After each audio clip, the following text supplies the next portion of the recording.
Welcome back to For the Win, the greatest gaming podcast in the world. I'm David. Over here is John. This is Henry. And we're going to talk about everything that's happening in gaming today. Today's podcast is brought to you by Make Halo Great Again. If you love Halo like we do and think it's the greatest franchise in the world, even though it might be struggling right now, check out the link in the description below and pick up your very own Make Halo Great Again hat. John is rocking his.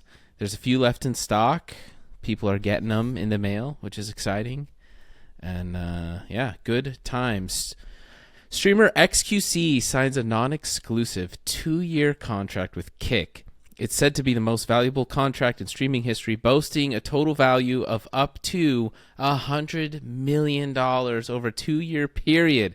This contract is more than LeBron James' $97 million 2-year contract extension that he just recently signed. Is that not the craziest thing you have ever heard, especially growing up in gaming? But we were in esports before esports was even a word. I flat out remember my math teacher sophomore year, second quarter, so this would have been 2004, and him telling me video games will get me nowhere in life. And I was like, you can make money playing video games. He's like, no, you can't. And I was like, and that was when there were like Fatality and a few other people had started making a living playing like competitively, but you know, wasn't an extravagant living. But you could theoretically, you know, have a normal life while playing. And at that time, we thought, I mean, the only way was to like make money was to play it competitively. Mm-hmm. Yeah. Now it's like a whole casual audience of like gaming. You don't even have to be good at the game, but if you're entertaining, now we have these platforms to actually watch. Me and you were a bit ahead on that, John. Can you imagine if we had stuck out what we had started back then? Like, because we just had a camera pointed at a TV with our backs to the camera playing a game on a TV. Yeah. This really, it'll be interesting to see because now the pressure is on Twitch. It's kind of one of those things like, can the money outlast Twitch? And will these deals actually mean something? Or will we get like a Ninja Mixer type of situation where Mixer dies, Ninja, who signed a massive contract, got the bag, and then he just went back to Twitch? I don't know. Yeah, I've actually never watched anybody using Kick, and I've only heard about it within like the last 2 months, I think. I've seen some interesting clips. One of the features, if you will, is that there's virtually no delay between like the broadcast and like when the viewers see it. So it's like you can start a sentence and you'll be overlapping by the end of the sentence. And like same with like the chat is like near instant. And so stream sniping is like even more, it's like much easier to do on Kick because it's so instant, like from when they're streaming to viewing. I'm sure they have some options where you can add a delay, but the clips I was seeing, it's like, it's crazy how close to it you can get compared to a Twitch that has like a huge delay. And even on YouTube, I'll be watching your stream, Dave, on my phone and then have it up on a PC or something. And like the delay just between those two platforms is like, I don't know, 30 seconds almost. It's crazy. Yeah. Yeah. It's it'll be interesting to see who wins the stream war for sure. Kick has a lot of things going for it. It's basically a Twitch clone, Henry, and they literally used like the what's it called? Like the code, like Amazon basically sold it to them or gave them a license for it. So it's the same exact thing as Twitch, just with a new skin. Well, that's the thing, isn't it? Using like Amazon's cloud. Yeah. I mean, everything. So couldn't Amazon just every dude, AWS is because like that's from where I work. That's one of our bigger competitors. It's like it's literally almost everything is running on AWS at this point, and so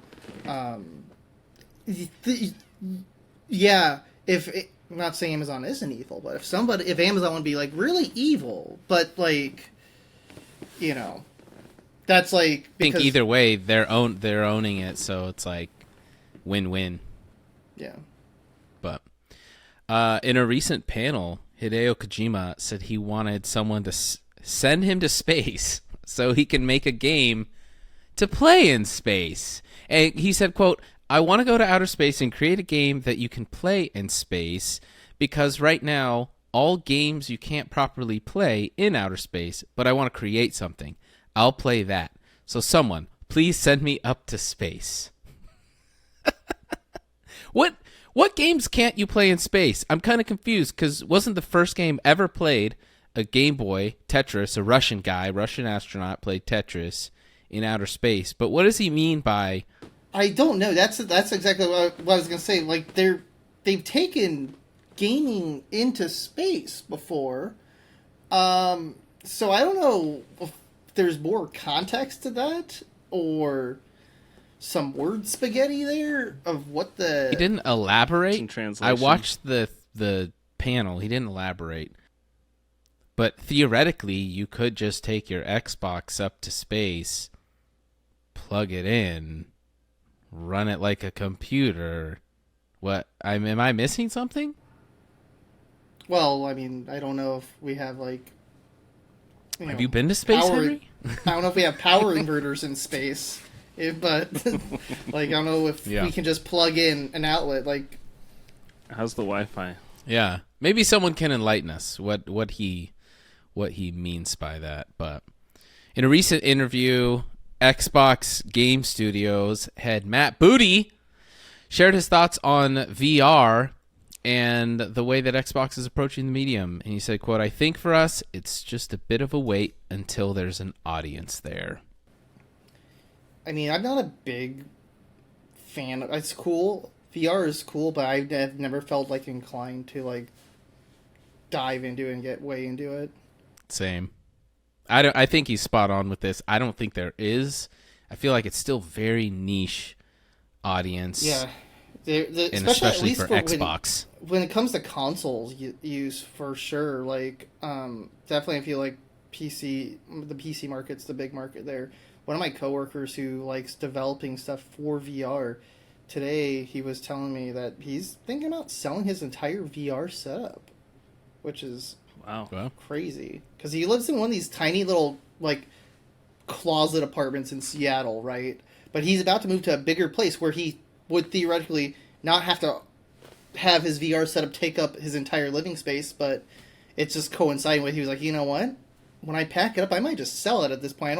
I don't care anymore.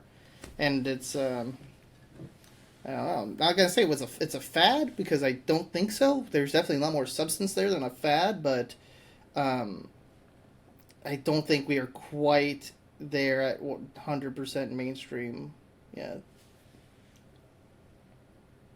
Yeah, it just doesn't seem accessible to a mainstream audience yet. Yeah. Closer every day. Yeah, it's getting better. I like the idea of the augmented reality almost a little bit more, but I don't know. Yeah, it'll be interesting. I think this next decade is gonna like be huge for VR if they keep pushing it forward. Some Sonic fans are already riled up about the Sonic Origins Plus, and it's not even out yet. Some fans have gotten their hands on retail copies of the game and discovered bland character superforms, awkward character select screen, and heavy reverb on the added to the Game Gear collections. Have you guys listened to the comparison of the original Game Gear and then the new one? So in the new game, you can play the older Game Gear games. They added a massive amount of reverb to the audio, the music that wasn't there before, and it doesn't sound good. It really sounds bad. Instead of just the original clean, whatever 16-bit or whatever it is, just audio coming out, it's that with a huge amount of reverb on it. I don't know if they tried to modernize it or make it sound more full, but people are... Can you play it? People are up in arms, yeah. Let's have a listen, shall we?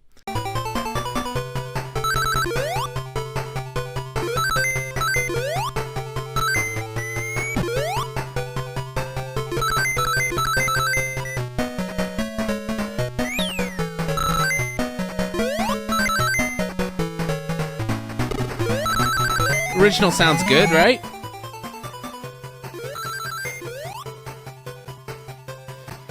Man, I played that game so much.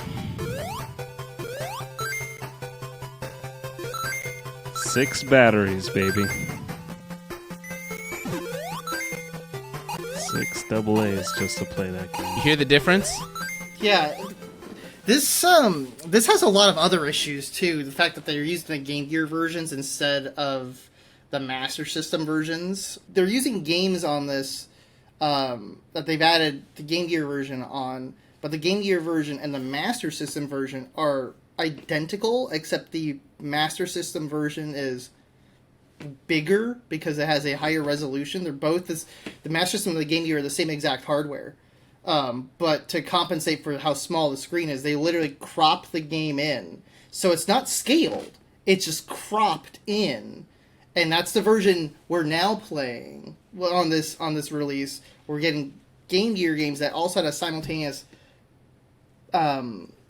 Master System game when you can get the exact same game, same exact code, just not cropped in. And then it makes some parts of the game excessively difficult because it was designed so where you can see the enemy and it's like throwing stuff at you on one side of the screen, you will be cropped in and you can't see where the bad guy is and other stuff like that. You're completely blind, and that passed QC back in the early 90s, apparently. But we should be able to, at least at this point in retrospect, like, oh, why bother with even putting that one on there?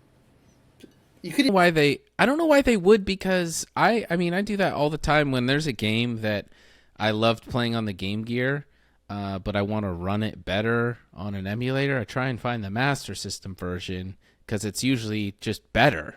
Like, it just runs smoother, it's cleaner. I can just tell it's like a better version of the game, even though it's identical. So I don't know why they would do that. Pretty interesting. Yeah.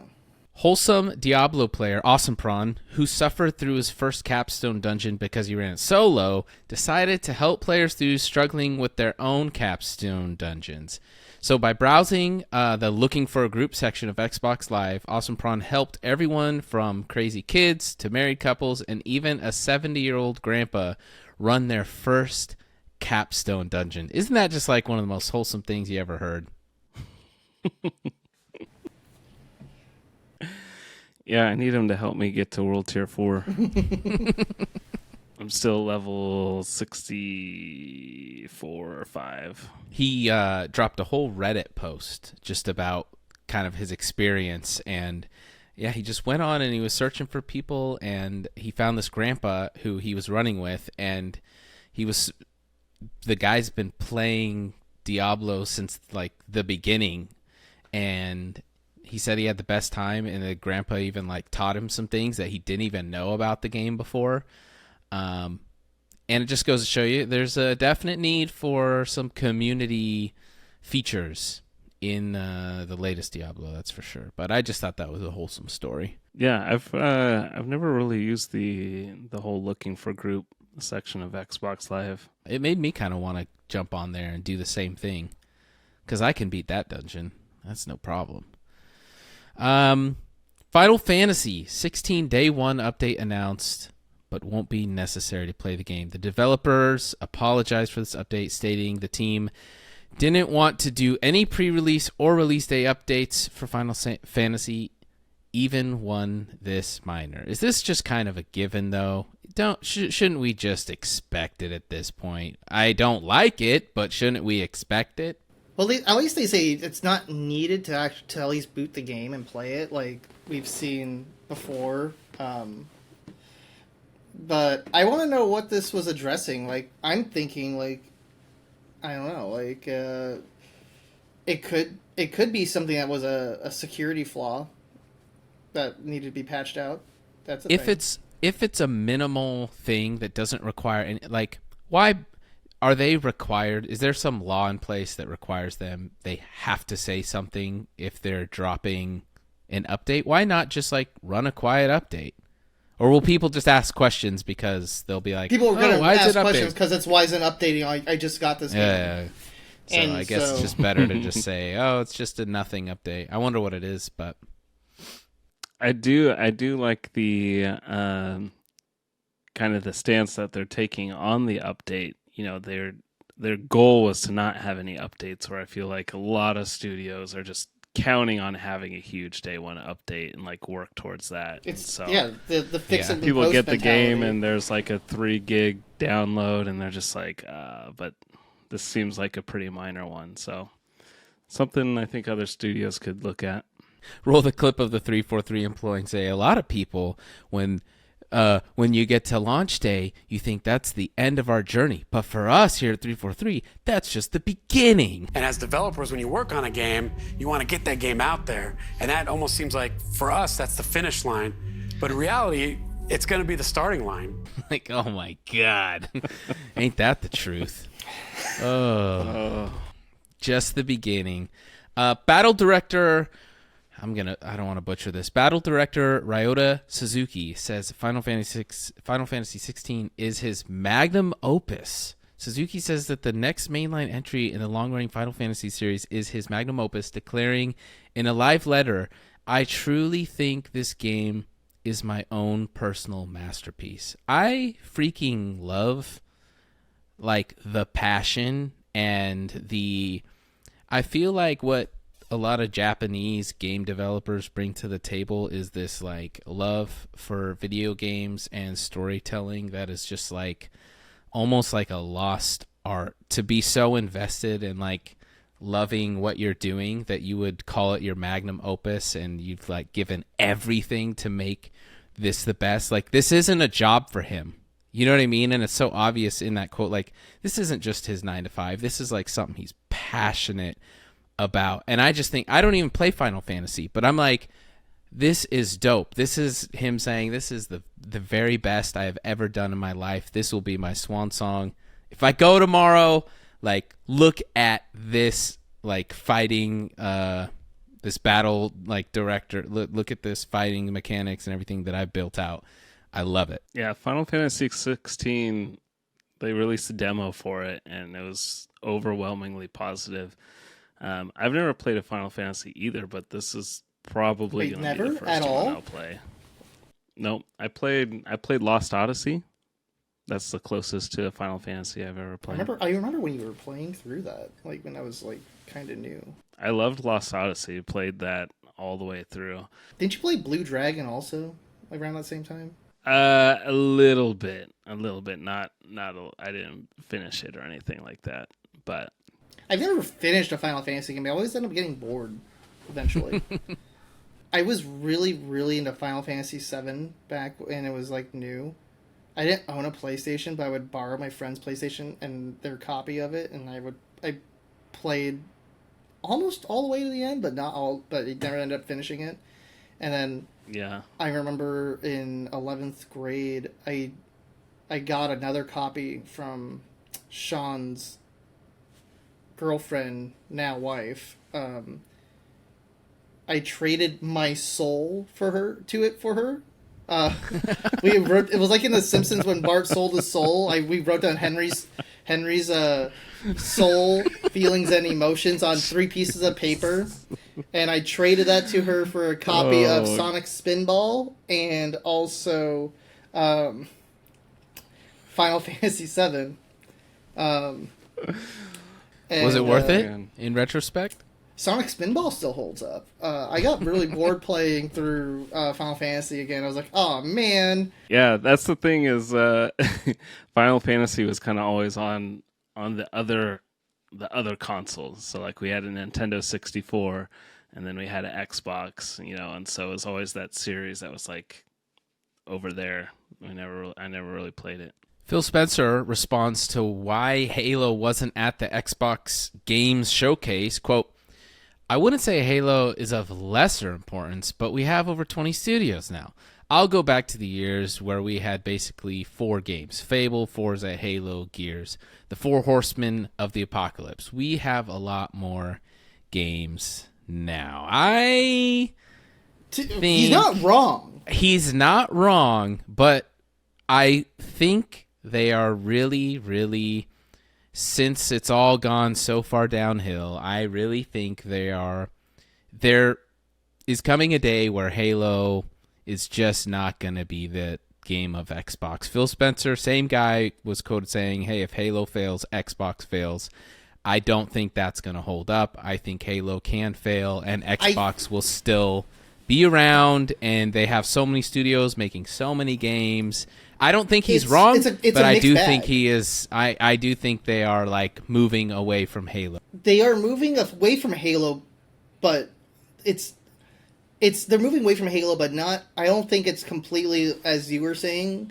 It's like what have people said about the Xbox brand since the Xbox One? They don't have games. There's not enough variety of games, and the Xbox branding being the 4 horsemen of Fable, Forza, Halo, and Gears, and that being the core of their brand, has held them back in a lot of people's eyes, and they know they want to differentiate themselves from that.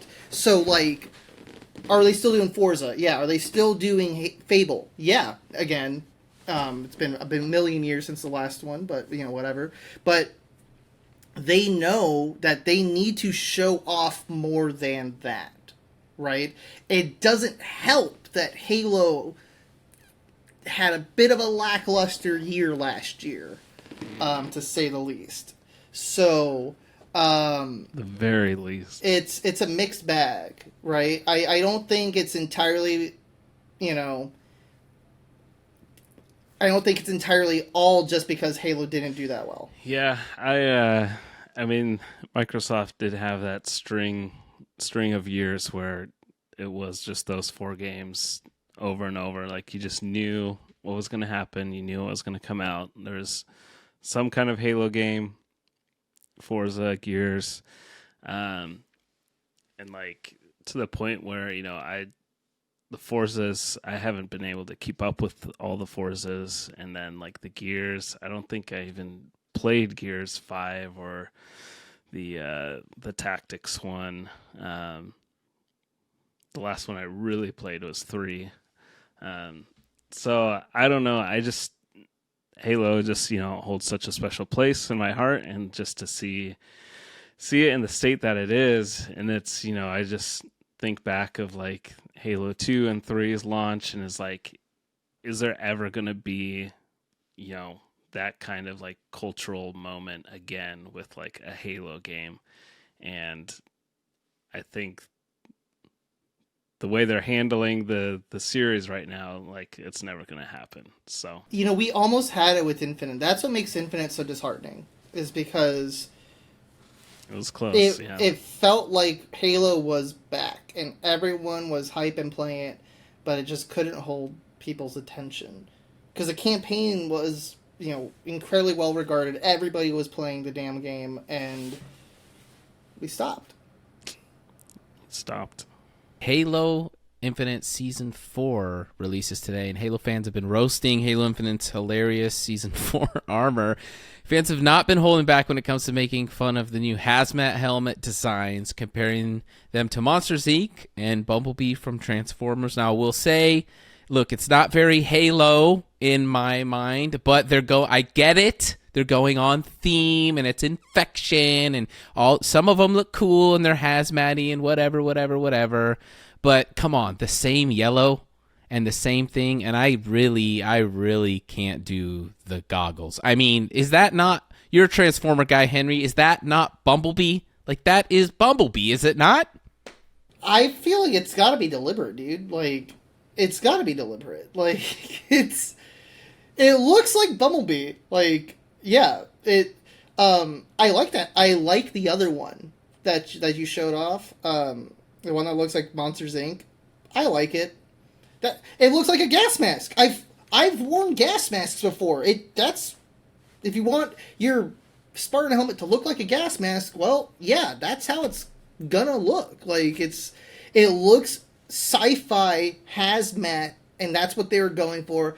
The Bumblebee one, a little bit too on the nose. They're going for like the respirator gas mask look, but at the same time, it's like, we know they have respirators. We see Spartans in space. We don't need to have that additional filter there. Like, trying too hard with that one. But I like the other one a lot.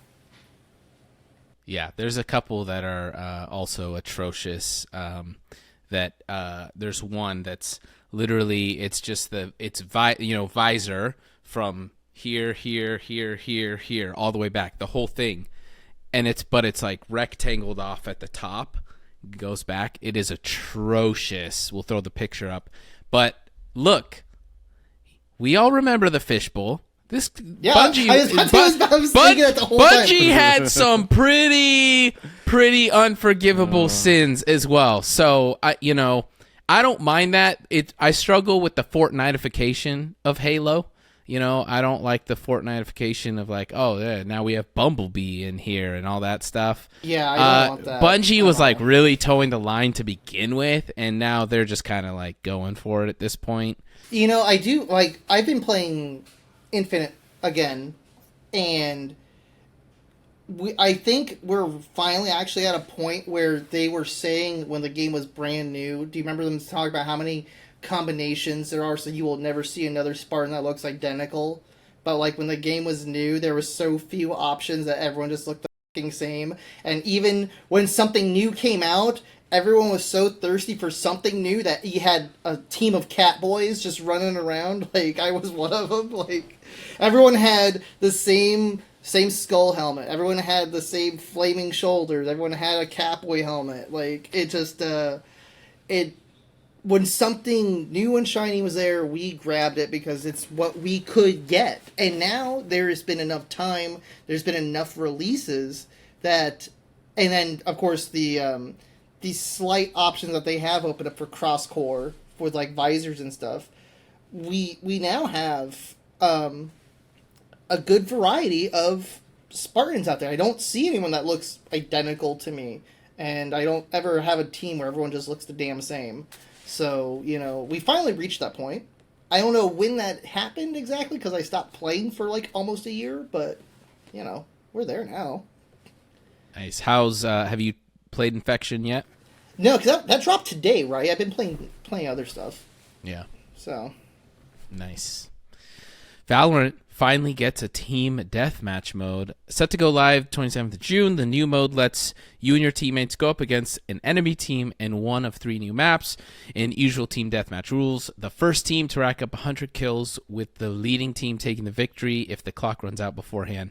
Tied scores will end in a draw. What do you think of team deathmatch in like CS type games? I think that could be pretty fun.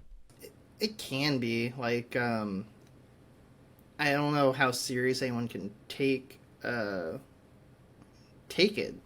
at that point.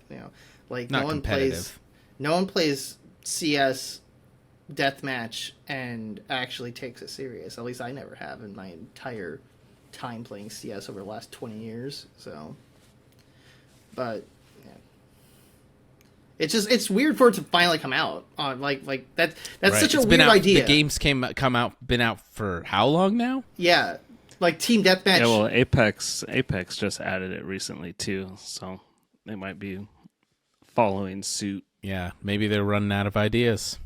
Like, we'll throw in a Team Deathmatch for you for a little bit. That's like the first idea someone ever comes up with when there's an FPS. Like, what if we shoot each other and the goal's to shoot each other more times than the other guy, huh? Fresh idea.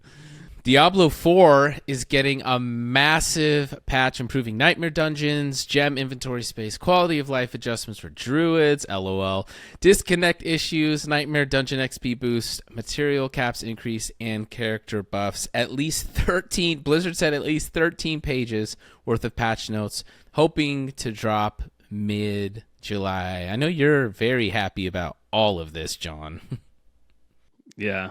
No, the biggest gripe I've had with Diablo 4 is the gems. That's like been the most annoying, frustrating thing. It's to the point where, you know, you're running around and you just have like 11, 12 slots of your inventory just taken up by every single kind of gem. So they said that they're going to treat it like a material, so that like a crafting material, so then you won't even have to think about it or worry about it, which is cool, which is nice. What I hope that they do is bring back the legendary gems from Diablo 3, because now if you just put them in there, you know, as a crafting material, you're not even going to be thinking about them. So like they're not even like interesting anymore. They're just like a material. But Diablo 3 had legendary gems that you could socket into your armor and weapons, and they had really cool effects and things. So crossing my fingers, hopefully those come back, because that would be pretty awesome. That'd be amazing. All up, it's been very fun playing a game that I was nervous about spending $70 on a game that I'd never even played before. I've never played 1, 2, or 3. And man, I'm like really glad that I did. It's just refreshing to play a game that, one, has just a great launch, really positive. It works, but it more than works. It's just great fun, great progression. But on top of it, like mid-July is going to just be money for an update. And they're saying that they're going to bring a lot more content. They're saying with updates to expect content, not just patches and things. And so that's like the perfect time. July will be perfect to drop something, because people like myself, like an average player, I would consider myself very average, maybe slightly above because I have you and Lee carrying me a little bit, but most average players I think will be just primed for a July drop of some content, even if it's a little bit, and all that stuff. So they're crushing, and it's fun to be involved in a game that's actually crushing like that. I've been really, really enjoying it. So once the gem thing's fixed, that's about it. I actually, for the first time ever, I don't even remember the last time I did this playing a video game, but I made an Excel sheet to like help me keep track of things for my character. Oh my god. Because there's just so many details and so many things that you can level up and change and adjust, and you know, you're looking for all of these different things in the world to like add to your character. And so I have to map this out and make a list and check off what I have, because the inventory and menus are kind of terrible too. So hopefully they fix some of that. So trying to look through your inventory and see what legendaries you have, what aspects you have, is just like, especially on console, is just like a nightmare. You know who has not been enjoying Diablo is streamer Quinn69. Dies in hardcore mode, losing his 172-hour druid during a loading screen. He'd accumulated 71 million gold across 172 hours and 50 minutes of playtime with the character when an apparent glitch killed him. He said, quote, "Fix your game," in a tweet on June 14th. Let's check out the clip. How was that overreacting? It's like almost getting one shot. Okay, get the out of here, bro. Nah. Okay, my game's crashed or something. This is pretty sweet.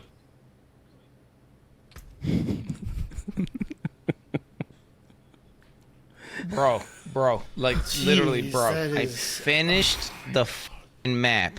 Fucking game, Johnny! Fix your fucking game! Fix your fucking game! Fix your fucking game! Fix it! Listen, man! Listen! Listen! Listen! Listen! I feel... That's what playing hardcore does to you. He's going to start another character like immediately. That's what hardcore players do. That's what you sign up for. You're throwing away your life playing hardcore. He has a punching bag set up with a camera on it. The guy, he's ready for that. Yeah, it's not a bad idea. Let's be real. He's ready. It's part of the gig, but that makes me sick to my stomach. And I will not be playing hardcore, especially if I could lose my character in a loading screen. No chance. 0% chance. Can you imagine it happening with other games like DMZ? You know how hard I would have raged if when we were playing DMZ so much. Oh man, Like, just all your crap that's- gone. that's a legendary clip right there. It's like, hold on, my game crashed real quick. And then it's just like, this hero has ascended to the heavens. Like, nah! So Gosh. so that was like a glitch, but also if you just exit the game, your character dies too. Like if you Alt F4 and get out, your character will just die. Like you can't disconnect either.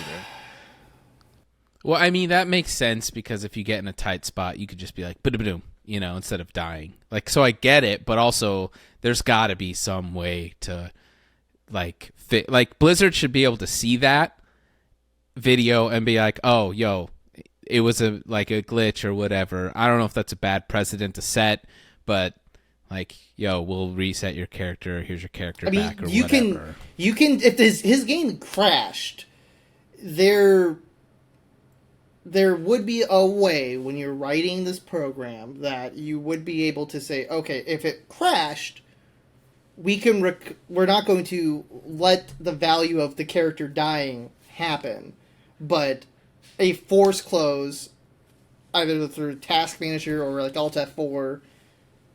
Yeah, if it's that's different. The software will be able to recognize the difference between. It's 100% doable. It's just someone They should do either it.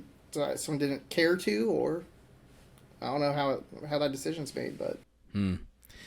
Halo Infinite officially releases Infection with Season 4. This 20-year-old fan favorite game type finally makes its return to Halo Infinite.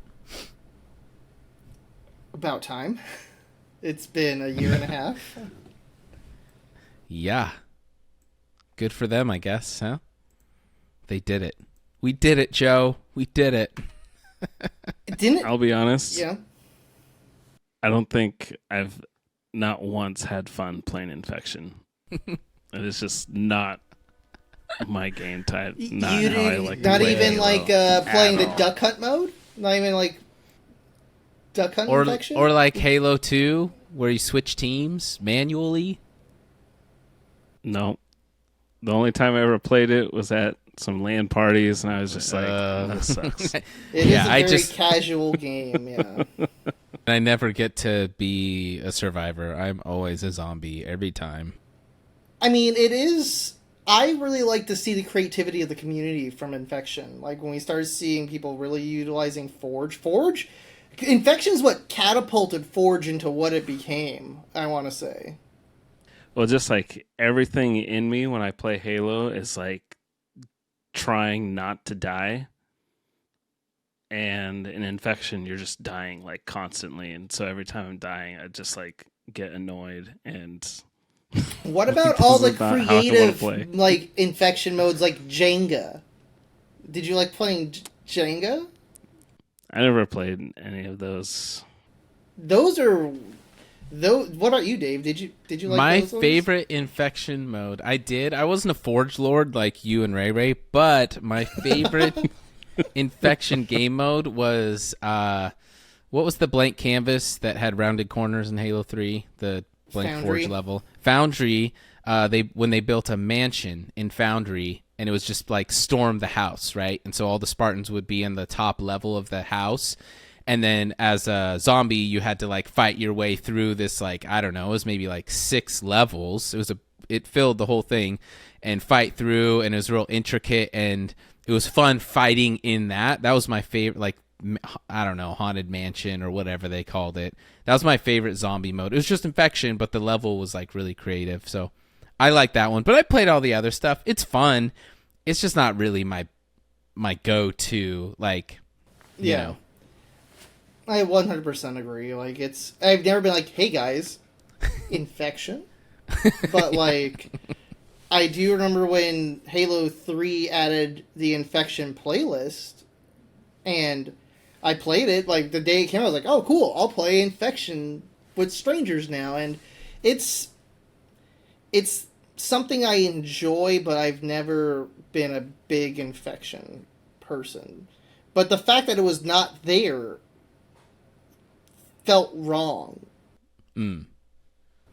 Yeah, You know? it should have been there, 100%. And With the fact that it Forge took a and year and a everything. half feels embarrassing. Yeah. Yep. Microsoft says it's officially done making new Xbox One games and has now moved on to Gen 9. 2.5 years later, after the launch of its Xbox Series XS consoles, Microsoft has officially said goodbye to the previous generation, revealing that all 23 of Microsoft's internal Xbox studios, aside from those specifically working on support for ongoing games like Minecraft, Sea of Thieves, Dad's Lucky, have now moved on to Gen 9. I thought they moved on from Generation 8. I thought they moved on like before it even launched. They haven't been doing any games. Well, everything was kind of released in a like simultaneous manner, like Halo Infinite, where they were releasing on both, and part of that is because of COVID. People couldn't get consoles. So they're like, we're going to continue supporting and releasing watered down versions that are still incredibly representative of the game. Because you can, with the same sharing the same architecture becomes a lot easier than it used to be to do this sort of thing. So. Yeah, and for that reason, it still doesn't really feel like I've played like a Gen 9 game. Right. They've all just kind of felt a little bit better, like the Series S and X enhanced games. The frame rates are higher, resolution, stuff like that. But there hasn't been anything that's like, okay, this is like a It doesn't Gen feel 9 like game, another 100% all the way. It's not released on the One. Yeah. I remember like first time playing Gears of War and being like, whoa, dude, And granted, it was a different, it's a different leaps. The leaps are different. But it would be nice to just see a little uptick, a little uptick, paying a premium for the console. It'd be nice to just see a little something. We're reaching a point with that technology that we're reaching diminishing returns. That's all it is. And like, we've been on this path for a while, which is how Nintendo ended up going, let's just be weird and doing Nintendo things instead of trying to keep up with like the arms race aspect of like consoles. They are just gonna be weird because they saw that it was diminishing returns like a long time ago. And yeah, that's exactly what happened. Like, I would argue that like the Xbox 360 was the last time we saw a giant leap between generations. Like going from original Xbox to Xbox 360 it's absolutely incredible. You cannot feasibly like think about something like Dead Rising running on the original Xbox, right? But like going up from Xbox 360 to the next generation, it felt incremental.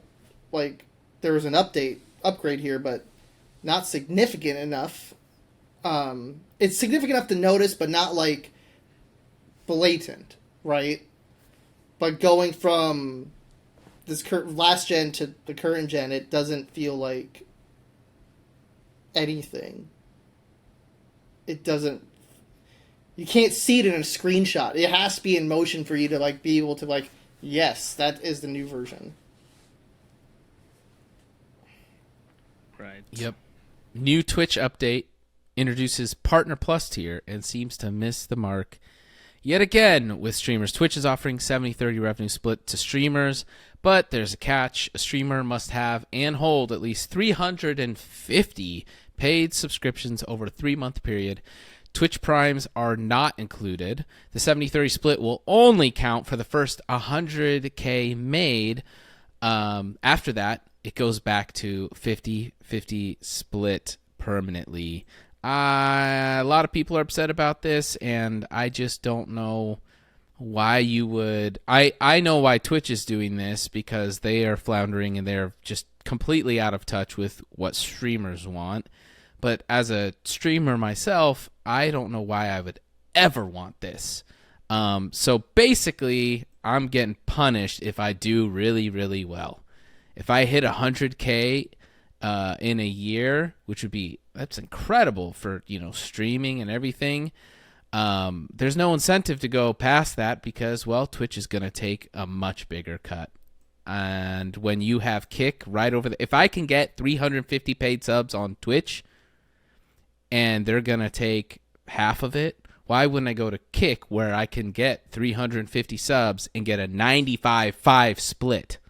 It's just insane. So Twitch knows this, so I don't know what they're trying to do. It seems, it just seems like they're floundering, and I don't know, dude. I really don't know. Yeah, they've been on quite a roll of just upsetting their creators. So I mean, people are leaving left and right, like huge streamers, and it just makes it so upsetting that like YouTube isn't doing more to like get their act together with streaming and take advantage of this, because it's like very clear that Twitch, owned by Amazon, does not really care about their creators. Like, you think of like their top streamers, like, that follow all the rules and do everything just the way they want to do it, and it's like they're just taking money from them. They're like, oh, we're gonna just change the terms, now it's 50-50, nothing you can do about it. And I mean, you still got to pay taxes too, so you're getting 70-30 and then paying taxes, and you're like, okay, what's left from my Twitch subscription? $1 $1 per sub. So yeah, it sucks, and that primes don't count either is messed up too. Giant corporations are not beyond being shut down, and we saw Mixer, backed by Microsoft, absolutely just get the plug pulled. And if, it's only a matter of time before Twitch, because we know they're not making money. That's been public. So it's only a matter of time before Amazon says, okay, we gave it a good shot and we're done. It's fine. Like, there's no, people think Twitch is forever, but the reality is look, giant corporations can be totally just, there's tons of people working at Mixer, but it didn't work. So it'll be interesting to see what happens in the next year or so. I think they got to make some big sweeping changes. There's some new fresh blood in the mix now, and they're like, Kick is going on a tear. Like, they are like the scrappy teenager who's gunning for the top spot, and they're getting after it, and they're signing they've already signed a bunch of big Twitch streamers, and it could it could be interesting. But Hunter, Call of the Wild Australia DLC dropped today, right? Today? Yep, today. Hunter Call of the Wild's Emerald Coast Australia DLC is available now, bringing a new map, 14 new and returning animal species, and the new bolt-action rifle, Zagan Verminter 22250. Additionally, the free Outback update is also available now, featuring the Great One fallow deer, a new Australian-themed outfit, and numerous game improvements. I watched this trailer and I was like, yes, let's go, let's play. One cool thing that I noticed is one of the sections, it's based off of the Blue Mountains, which are near Sydney where I lived, and there was a shot of the famous Three Sisters in the Blue Mountains, which is like, it's just three little I don't even know, like three kind of like peaks right next to each other. It's a famous spot in the Blue Mountains. And I thought that was a brilliant little nod. I'm like, oh, they did their research. I didn't think they wouldn't do their research, but I was like, they did their research. It looks like the Blue Mountains. I went hiking around there. And so I'm actually very excited to get into it and see what it's all about, because, it's Hunter. The Hunter has done a great job of supporting a game for 8 years now, almost. And 2017, right? That's when the game originally came out. And every 6 months, it's like, here's a new map. And, like, the fact that we've, like, it's had that much support that has not dropped at all. The game has some jank, sure. But, like... In a small team. Legitimately a small team. Like, it's fun. It's impressive. They're very engaged with their community, and it definitely feels like an outlier in the world of modern gaming. I like that the Australian themed outfit they did say was deliberately based off of Steve Irwin. Is it? The developer Is diary. it? Oh, Yeah, that's so awesome! It's but instead of shorts, they drew pants and they gave them long sleeves instead. They're like, yeah, man, you don't want spiders getting up your, legs, so you got you got some pants instead of shorts, and we're giving them long sleeves. To me, I'm pretty sure it's because it's easier for their animators to draw to It'd make be so that, janky, one person running around in shorts. like it's probably just easier for their artists to do pants and long sleeves, but I'll take it, fine, whatever. Like it looks fun, it looks good.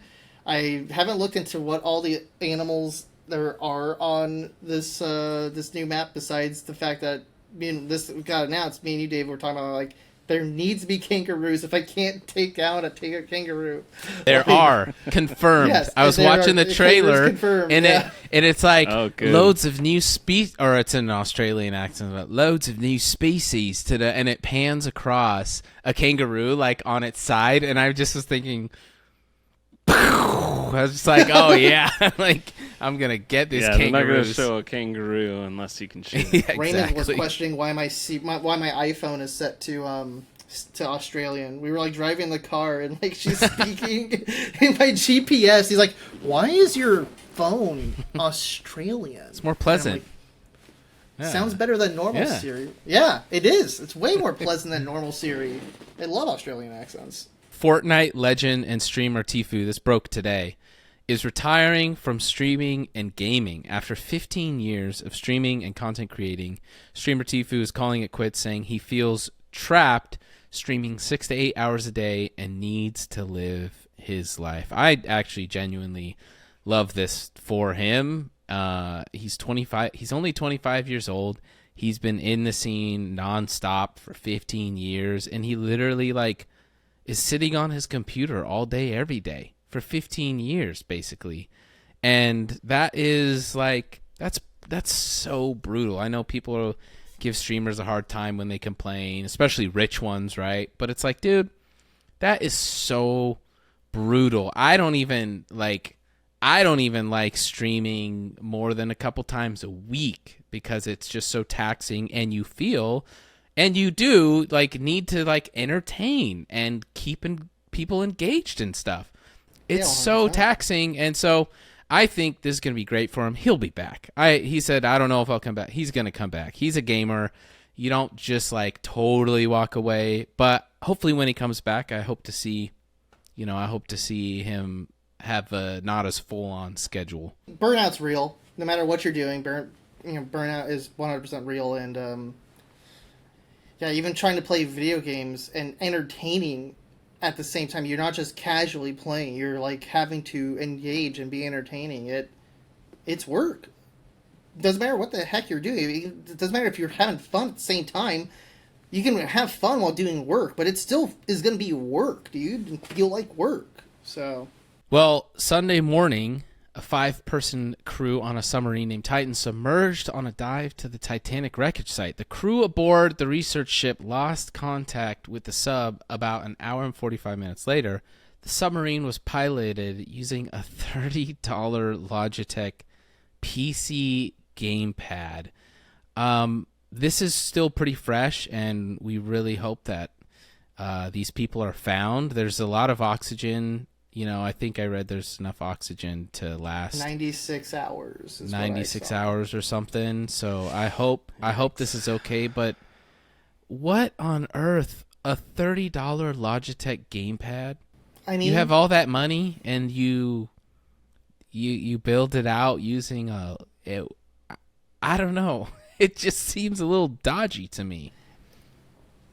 yeah. At least it's not a Mad Catz. Yeah, if it was Mad Catz, I would not hesitate to laugh. Oh my god. Even though by the end of before Mad Catz went under, they had turned their quality quite around. Yeah, they're fight sticks. Their fight sticks, their arcade, their Rock Band 3 controllers. They started making really good stuff in their last 6 years of existing, and then they went under because they got bought by a Chinese company. Yeah, I don't think I would trust a $30 controller. But at the same time, you should. It's just I want to know how they get to that point where they make that decision, because to use that, right? But I've seen other insane stuff using off the shelf stuff, right? I've seen a $200,000 mech using a HOTAS that was for a PC. It's not unusual in rapid engineering, but